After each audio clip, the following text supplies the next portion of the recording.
नमस्कार मेरे प्यारे साथियों, कैसे हैं आप सब। आप सबकी पढ़ाई लिखाई कैसे चल रही है।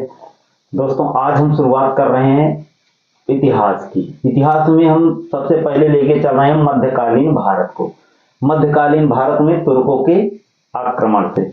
तो आज हम शुरुआत कर रहे हैं तुर्कों के आक्रमण की। तो तुर्कों के आक्रमण से हम शुरुआत करेंगे। तो सबसे पहली बात तो मोहम्मद गोरी का आक्रमण से, यहीं से एग्जाम में आता है। तो याद रखना, मोहम्मद गोरी का जो आक्रमण हुआ था वो कब हुआ था। तो पहला आक्रमण मोहम्मद गोरी का होता है 1175 ईस्वी में। 1175 ईस्वी में पहला आक्रमण मोहम्मद गोरी करता है। कहां पे? मुल्तान पे। इसके बाद दूसरा आक्रमण वो 1178 में गुजरात पे करता है। दूसरा आक्रमण जो करता है, नोट करते हुए चलना, दूसरा आक्रमण कहां करता है? गुजरात पे करता है। गुजरात के एक शासक थे जो अपनी विधवा मां की संरक्षिका के रूप में वो शासन कर रहे थे। उनका नाम था भीम द्वितीय। भीम द्वितीय ने अपनी सेना के साथ जाते हैं और उन मोहम्मद गोरी को बुरी तरीके से पराजित करते हैं। फिर दोबारा जल्दी से मोहम्मद गोरी गुजरात पे आक्रमण नहीं करता जब तक कि तराइन का युद्ध जीत नहीं लेता। 1178 में क्या होता है? 1178 में मोहम्मद गोरी हार जाता है। फिर वापस ये चला आता है। इसके बाद ये 1179 में पेशावर पर आक्रमण करके, पेशावर को जो इस समय पाकिस्तान के हिस्से में है, वो आक्रमण करता है और पेशावर को जीत लेता है। कब? 1179 ईस्वी में। इसके बाद 1185 की बात करते हैं। तो 1185 में सियालकोट, सियालकोट एक स्थान है जो लरकाना के पास आसपास है, जो इस समय अफगानिस्तान के आसपास पड़ेगा। तो सियालकोट पे भी आक्रमण करता है और सियालकोट को वो जीत लेता है। कब? 1185 ईस्वी में। पूरा नोट्स, एक कलम रखिए अपने पास, एक कॉपी रखिए और मध्यकालीन इतिहास का नोट्स बनाते हुए चलिए, क्योंकि ज्यादा हम पढ़ाएंगे नहीं, बस वही उतना पढ़ाएंगे जो हमारे एग्जाम की दृष्टि से काफी महत्वपूर्ण है, जो एग्जाम में आ सकते हैं। उसको नोट्स बनाते हुए चलिएगा, क्योंकि यहाँ पे फैक्ट फैक्ट बता रहे हैं, पूरा डिटेल्स नहीं बता रहे हैं। फैक्ट फैक्ट लेके आए हैं, फैक्ट्स बता देंगे, समझा देंगे, वही से क्वेश्चन आने वाला है। ठीक है। तो 1185 तो हो गया। ठीक है, सियालकोट पे आक्रमण। 1185 के बाद 1186 में मोहम्मद गोरी पुनः लाहौर पर आक्रमण करता है और उसे भी जीत लेता है। बात करते हैं 1191 की। 1191 में मोहम्मद गोरी पुनः भारत पर आक्रमण करता है। पृथ्वीराज चौहान उसका सामना करते हैं और 1151 में एक पठानकोट के पास जो है एक युद्ध क्षेत्र था जिसका नाम था तराइन। तराइन युद्ध क्षेत्र पर आक्रमण, दोनों सेनाएं भिड़ती हैं, दोनों सेनाओं का सामना होता है। वहां पे मोहम्मद गोरी पराजित होता है, बहुत बुरी तरीके पराजित होता है। और भारत में एक व्यवस्था उस समय थी कि भागते हुए शत्रु का पीछा नहीं करना चाहिए, जो शरण में आया है उसको मारना नहीं चाहिए। इसी में क्या हुआ? मोहम्मद गोरी ने किसको? पृथ्वीराज चौहान को धोखा दिया और इसी के चलते पृथ्वीराज चौहान मारे गए। अगर जिस समय मोहम्मद गोरी हार के भाग रहा था, उसका पीछा करके उसको मार देते, गुलाम वंश की स्थापना भारत में नहीं हो पाती। तो बस वही चीज है, आगे देखेंगे। फिर 1191 में मोहम्मद गोरी हार जाता है और फिर से यहां दोबारा आक्रमण 1192 में करता है।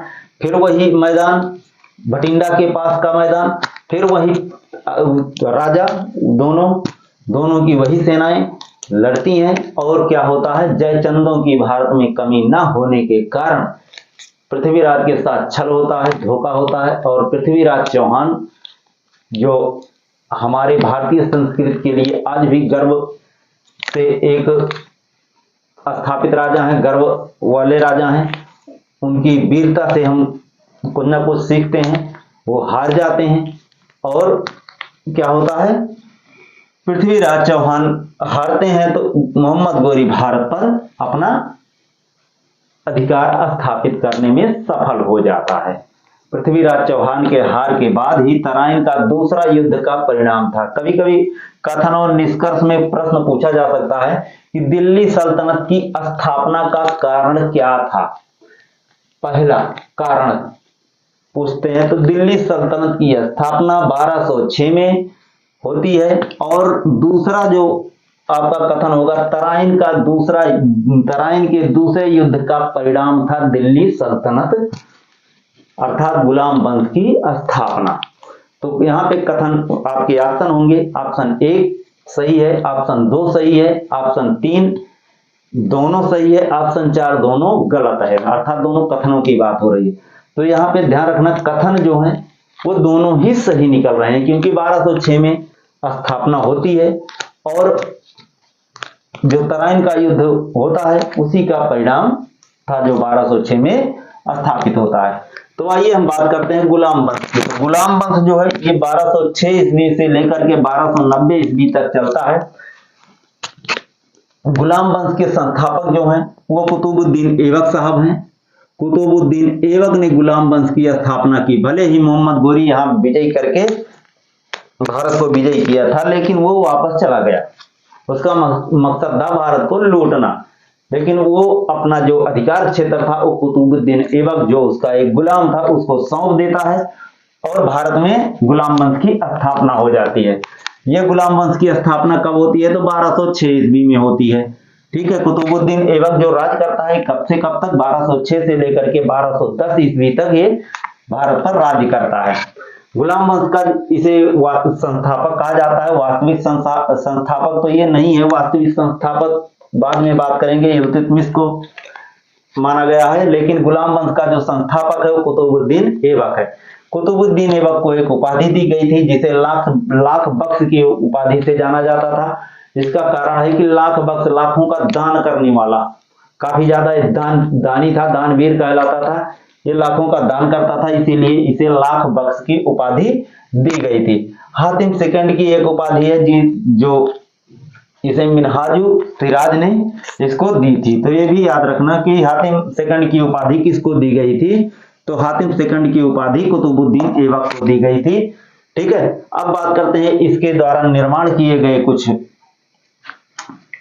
तो 2.5 दिन का झोपड़ा जो है ये काफी ज्यादा इसके बारे में कहावतें भी हैं कि 2.5 दिन में बन के तैयार हुआ था या 2.5 दिन का मेला लगता था। कई तरीके से दंत कथाएं हैं, तो जो भी हो 2.5 दिन का झोपड़ा जो है ये कहाँ पे है? तो ये अजमेर में बनवाया गया था। किसने बनवाया था? तो कुतुबुद्दीन ऐबक ने 2.5 दिन का झोपड़ा बनवाया था। इसके दरबार में हसन निजामी नामक एक दरबारी रहते थे जिन्होंने ताज उल मसीर नामक ग्रंथ की रचना की थी। ठीक है, अब कुतुबुद्दीन ऐबक की जो मृत्यु होती है 1210 में, ज्यादा दिन का इसका शासनकाल नहीं था, 6 से लेकर के 10, लगभग 4 से 5 साल।